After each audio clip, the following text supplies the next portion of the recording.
efforts to help migrants return back home.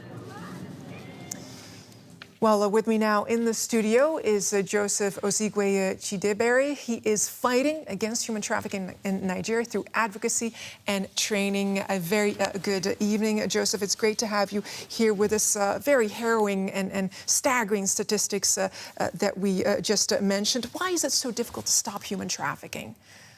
Well, first and foremost, Nigeria has the highest number of victims of human trafficking in Africa and also the top in the world. And then it seems that the traffickers are innovative and creative, and we have to be more smarter than them.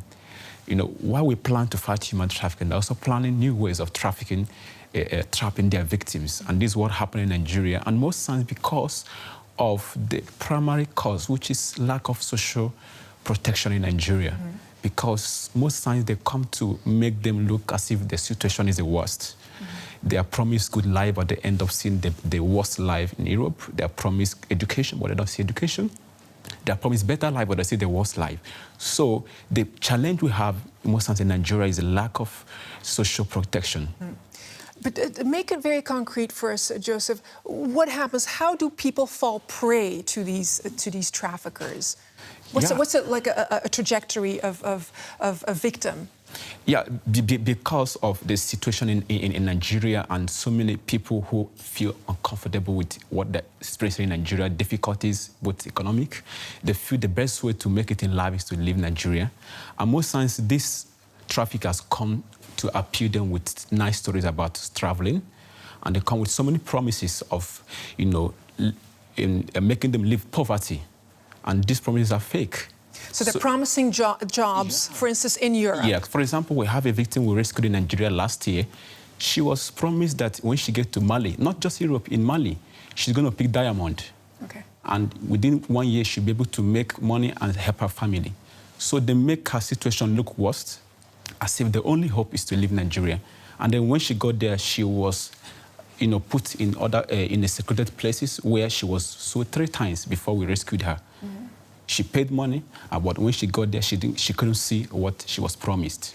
So they used different approaches to make the victims or the vulnerable ones look, as if they can only make it when they travel out of Nigeria. So the traffickers exploit the vulnerabilities of these people, take all their money, as well. And then go. They have different ways. Most times they use the money because most times it comes as irregular migration when they make the victim or the vulnerable ones to pay money to be taken to Europe. And in between the travel, they're exploited on the road. Where there are also situations where the trafficker provide the resources. And when the person gets there, he becomes or she becomes indebted. Right, so they have to pay back. Yeah, they have to pay back. And most times it's just a huge amount of money, 45,000 in a year. They're given targets, unrealizable targets, and which makes them more vulnerable. And in order for them to pay back their debt, what do they have to do? They have, some of them, if they're girls, most especially, they have to engage in prostitution, forced prostitution. And because, in Nigeria, we have so many of them in Italy and other countries who are involved in prostitution. But more than 80% of girls who are trafficked are for prostitution and forced pornography.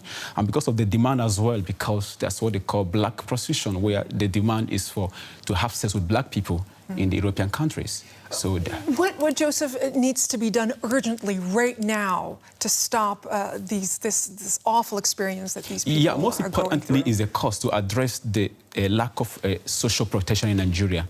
And then young people should also be equipped, because in Nigeria we have an issue. It's not yet a national priority. And there is high need, an urgent need for politicians, for political leaders to make it a national priority. This is something that affects everyone, even the young people.